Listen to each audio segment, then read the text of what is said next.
1 jam sebelum jam pulang kerja tiba, Bianca mendapat pemberitahuan bahwa dia dipanggil oleh asisten Joe untuk menghadap. Satu notifikasi itu membuat Bianca merasa sangat bahagia. Dia sudah berpikir bahwa perintah asisten Joe ini adalah kehendak Rendra. Pria itu pasti memerintahkan asisten Joe untuk memintanya datang. Aku harus merias diriku secantik mungkin sebelum naik ke sana. Bianca senyum malu-malu. Inilah waktu yang sudah dia tunggu-tunggu sejak lama. Menambah lipstik agar lebih merah, memoles bedak lagi agar tidak berminyak, membuka satu kancing agar terlihat menarik krok sepan yang dia pakai agar lebih siap waktunya menemui asisten Joe.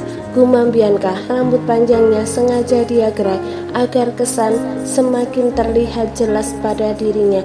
Tiba di lantai 5, Bianca mau langsung ke ruangan Rendra, tapi Nadine buru-buru menghadang. Tunggu, Nona mau kemana? Bertemu asisten Joe. Bukannya di ruangan Rendra? Ya bukan, kalau mau bertemu asisten Joe di sana. Nadine menunjuk ruangan asisten Joe yang sesungguhnya sudah dilewati oleh wanita cantik ini. Cih, kalau sampai Tuan Rendra berani makan itu, ku injak, batin Nadine. Makin sensitif saja. Bianca mendengus, merasa tak punya alasan untuk masuk ke dalam ruangan Rendra. Jadi dia menurut. Dengan wajahnya yang ditekuk, dia masuk ke dalam ruangan asisten Joe. Itulah alasan kenapa Nadine lebih pilih untuk mengadu pada asisten Joe ketimbang Rendra. Bianca pasti akan mencari-cari kesempatan untuk mendekati suaminya.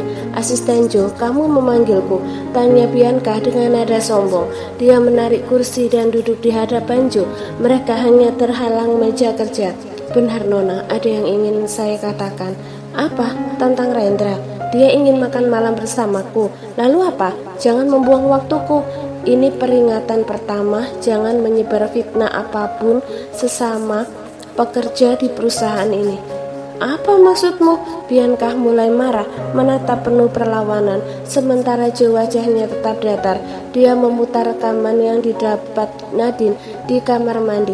Terdengar jelas nama Bianca disebut dalam pembicaraan itu. Citra Anda sudah sangat baik di mata para fans.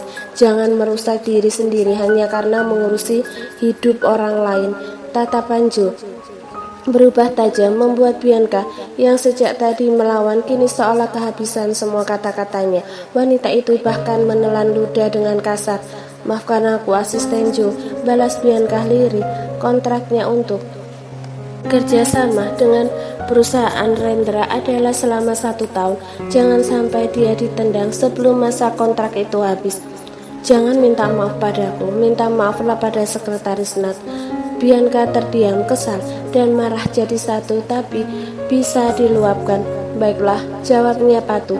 Joe menekan telepon kantornya dan langsung terhubung dengan Nadine di depan sana. Sekretaris Nat masuk ke ruanganku. Bianca mendelik, tidak menyangka jika dia harus meminta maaf di sini. Padahal dia merasa sangat malas untuk mengucapkan kata maaf itu. Andai Joe memintanya untuk langsung keluar, dia pun tak sudi untuk mengucapkan kata maaf. Tak butuh waktu lama, Nadine masuk ke dalam ruangan ini. Sok polos, sok tidak tahu apa-apa. Ya asisten Joe, ada yang bisa aku bantu? Duduklah. Nadine duduk di samping Bianca, menatap ke arah wanita itu. Sekilas lalu menghadap ke arah Joe, tapi asisten Joe hanya diam saja. Dia malah menatap ke arah Bianca, seolah memberi isyarat untuk wanita itu agar segera meminta maaf kepada Nadine. Menyebalkan sekali. Kurasa rumor tentang mereka berdua memang benar. Karena itulah asisten Joe membela Nadine sampai sejauh ini. Geram Bianca, namun tentu saja hanya berani dia ucapkan di dalam hati. Sekretaris Nat, maafkan aku. Maaf untuk apa? Nadine pura-pura tidak tahu, dan hal itu makin menyurut kekesalan Bianca, seolah semakin diperjelas apa kesalahannya di sini. Aku menyebar berita bohong tentang kamu. Oh, wajar saja jika orang-orang sejak tadi menatapku aneh. Ternyata itu ulah Nona Bianca. Maaf, aku hanya berasumsi sendiri, tidak tahu jika semua orang malah menanggapinya serius. Baiklah, aku juga tidak ambil pusing untuk hal remeh seperti itu. Masih banyak pekerjaan yang lebih penting daripada mengurusi orang lain, balas Nadine penuh dengan sindiran. Kini dia sudah seperti peran antagonis dalam sebuah novel. Asisten Jo bahkan menahan tawa atas jawaban Nadine itu. Kini, wanita polos ini sudah pintar bersilat lidah. Lama-lama dia jadi seperti melihat jadi diri Tuan Rendra ada pada Nadine. Bianca hanya diam saja, hanya mampu mengepalkan kedua tangannya dengan kuat. Benci sekali dia dengan wanita bernama Nadine ini. Hanya seorang sekretaris tapi gayanya selangit.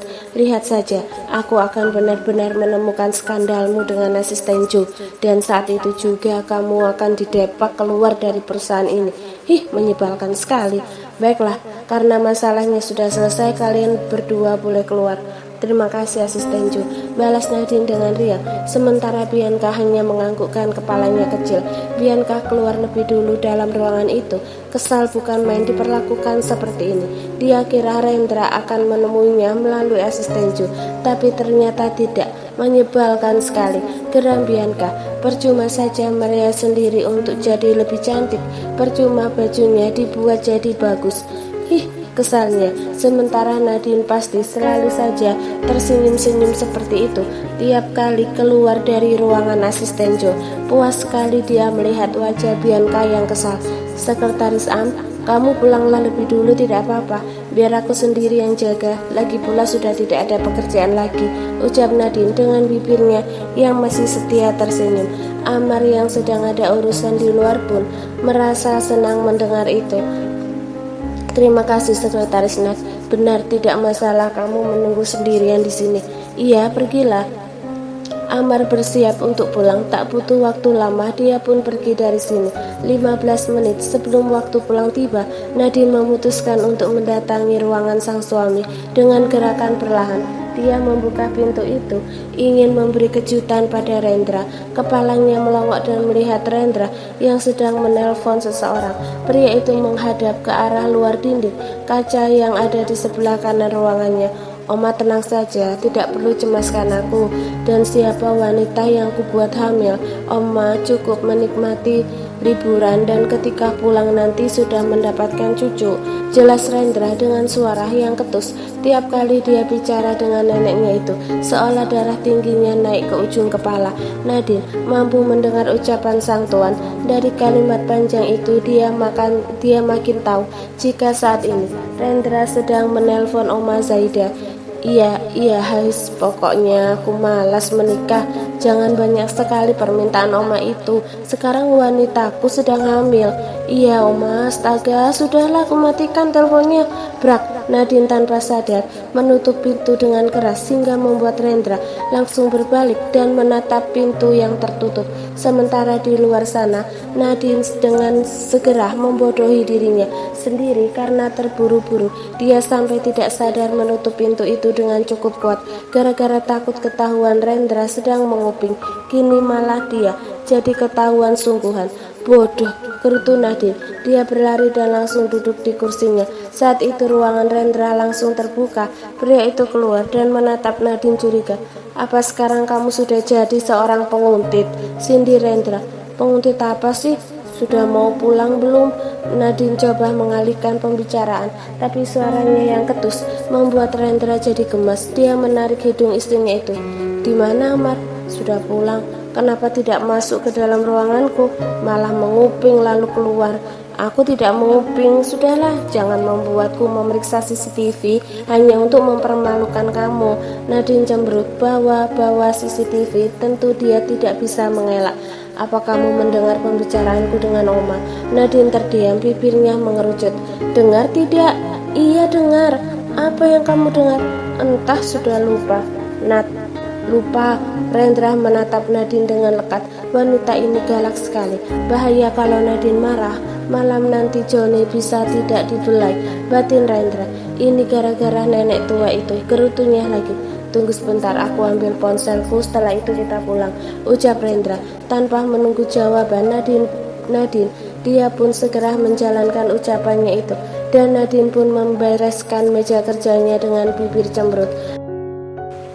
Tuan, kalau sedang banyak orang begitu, dijaga dengan sikapnya. Kesal Nadine, wajahnya sudah ditekuk berlipat-lipat. Kini dia dan Rendra sudah tiba di basement dan menuju mobil. Sementara asisten Jo sudah berpisah dengan mereka berdua.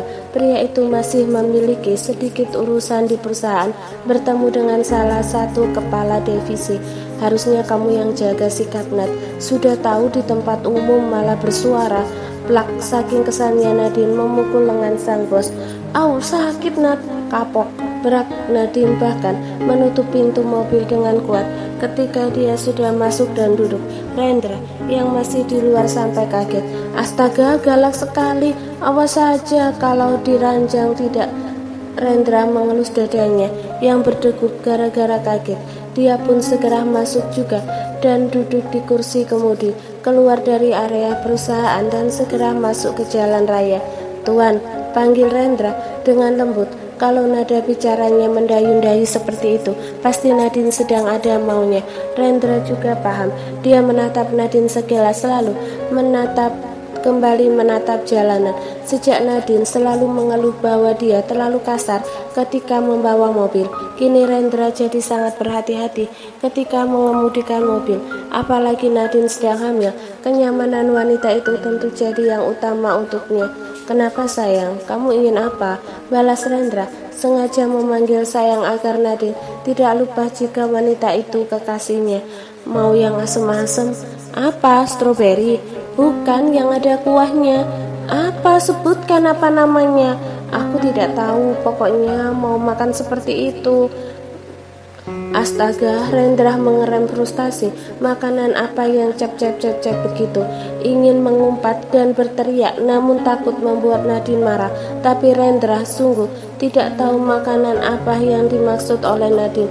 Belinya di mana? Tanya Rendra, coba mengulik lebih dalam.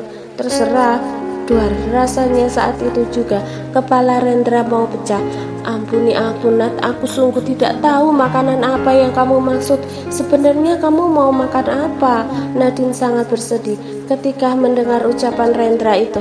Untuk hal sepele seperti itu saja, Rendra tidak ingin memenuhinya. Entah kenapa tiba-tiba dadanya terasa sesak. Matanya pun mulai panas, seperti ada air bening yang nyaris keluar. Seumur hidup, Nadine, air mata itu mahal harganya. Baru kali ini air matanya keluar dengan begitu mudah. Tes jatuh begitu saja dan merasa Nadine yang hanya diam saja dan tidak menjawabi ucapannya. Rendra pun menoleh, sangat terkejut ketika melihat wanita itu malah menangis. Loh Nat, kok malah nangis? Rendra buru-buru mencari tempat yang bisa digunakan untuk parkir. Dia tidak tenang menyetir dalam keadaan seperti ini. Di depan sebuah toko, akhirnya mobil mereka pun berhenti. Rendra dengan segera menghadap ke arah sang istri.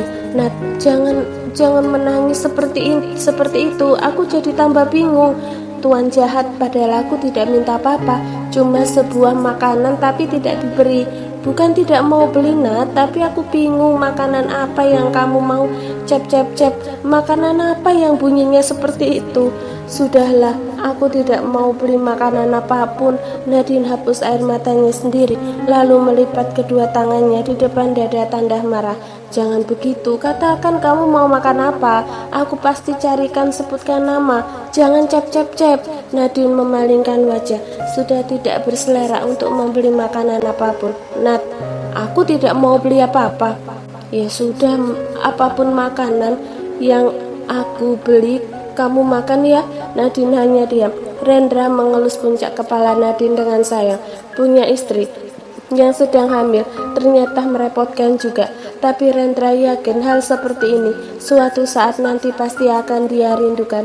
Pria itu lantas kembali mengemudikan mobilnya, membeli banyak buah-buahan masam, membeli makanan kesukaan Nadine. Di kursi belakang mobil mereka kini sudah penuh dengan makanan. Hampir jam 6 sore mereka baru tiba di apartemen.